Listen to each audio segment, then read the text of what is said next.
بسم اللہ الرحمن الرحیم۔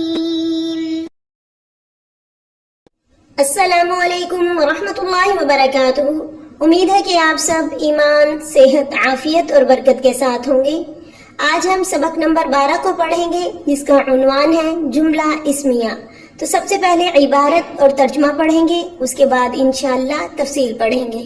والثانیۃ موضوعۃ لمجرد ثبوت المسند للمسند الیہ نحو الشمس مضیئۃ وقد تفید الاستمرار بالقرائن اذا لم يكن في خبرها فعل نحو العلم نافع والاصل في الخبر ان يلقى لإفادة المخاطب الحكم الذي تضمنه الجملة كما في قولنا حذر الأمير أو لإفادة أن المتكلم عالم به نحو أنت حذرت أمس ويسمى الحكم فائدة الخبر وقول المتكلم عالما به لازم فائدة الخبر۔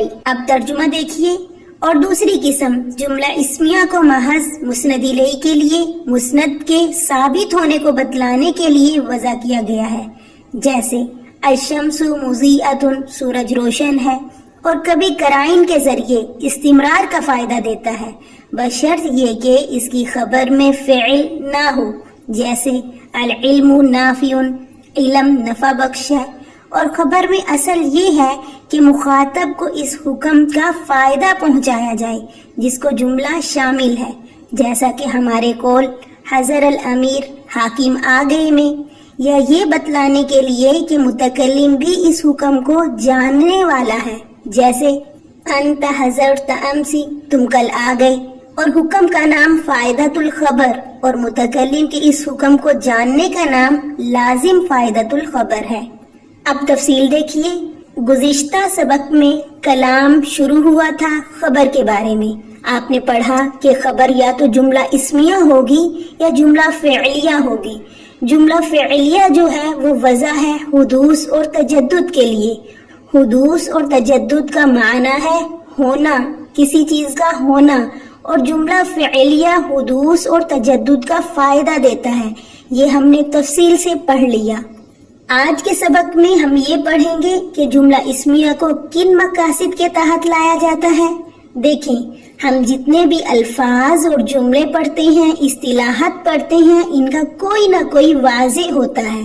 واضح کا مطلب ہوتا ہے وضع کرنے والا، بنانے والا، اور وہ وضع کرنے والا جو ہوتا ہے وہ ان چیزوں کو کسی نہ کسی غرض کے لیے وضع کرتا ہے۔ تو جملہ اسمیہ اور جملہ فعلیہ کا بھی کوئی واضح ہے، ان کا بھی کوئی نہ کوئی بنانے والا، وضع کرنے والا ہے۔ تو جملہ فعلیہ کو تو ہم نے تفصیل سے پڑھ لیا۔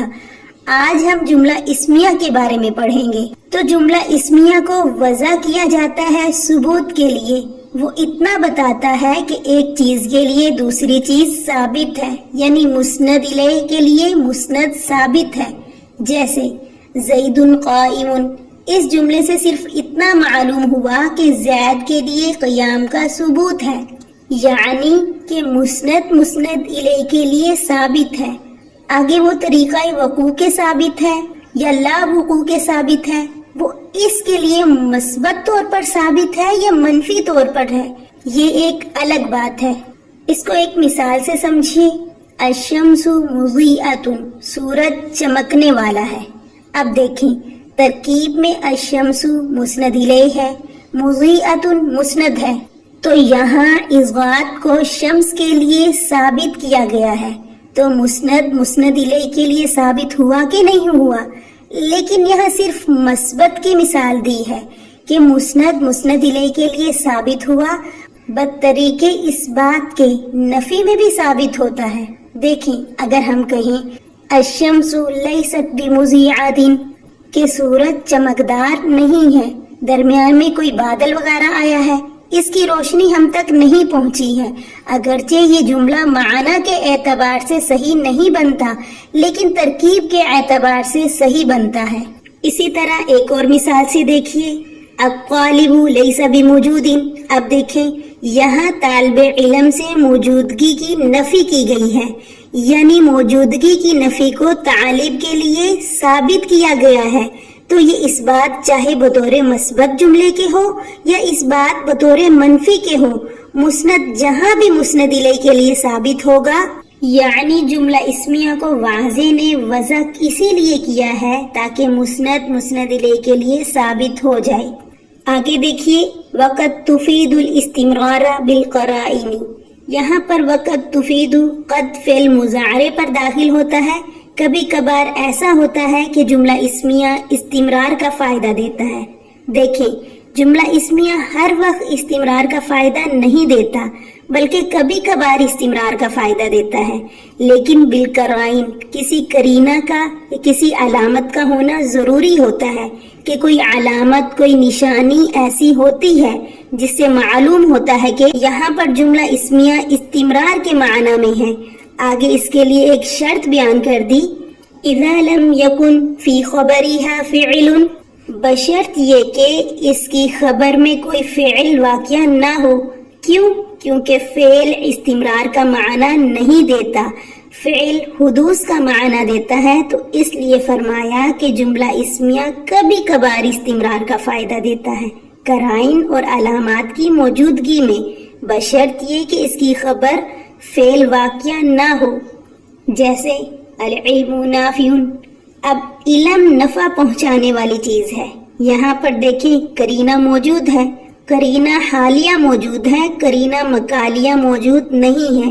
کوئی ایسا لفظ نہیں ہے کہ جس کی وجہ سے ہم یہ دعویٰ کر سکیں کہ العلم نافع جملہ اسمیہ استمرار کا فائدہ دیتا ہے۔ البتہ قرینہ حالیہ موجود ہے۔ قرینہ حالیہ یہ ہے کہ علم پر جب ہم نے غور کیا تو علم نے کسی عالم کو آج تک نقصان نہیں پہنچایا، فائدہ ہی پہنچایا ہے، اور آئندہ بھی قیامت تک علم فائدہ ہی پہنچاتا رہے گا۔ تو علم کا فائدہ پہنچانا وہ ہمیں معلوم ہوا کہ علم کا فائدہ پہنچانا ہمیشہ ہے، کسی ایک وقت تک یہ مخصوص نہیں ہے۔ تو اس لیے فرمایا العلم نافع، کہ علم کا نفع پہنچانا استمراری ہے اور ہمیشگی کی بنیاد پر ہے۔ اب آگے دیکھیے، والاصل فی الخبر، یہاں سے ہماری بحث خبر کے مقاصد کے حوالے سے ہوگی۔ تو یاد رہے کہ خبر کے مقاصد کو ہم دو حصوں میں تقسیم کرتے ہیں، نمبر 1 خبر کے مقاصد اصلیہ، نمبر 2 خبر کے مقاصد غیر اصلیہ یا خبر کے مقاصد مجازیہ یا اغراض مغازیہ، جو بھی آپ نام دے لیں۔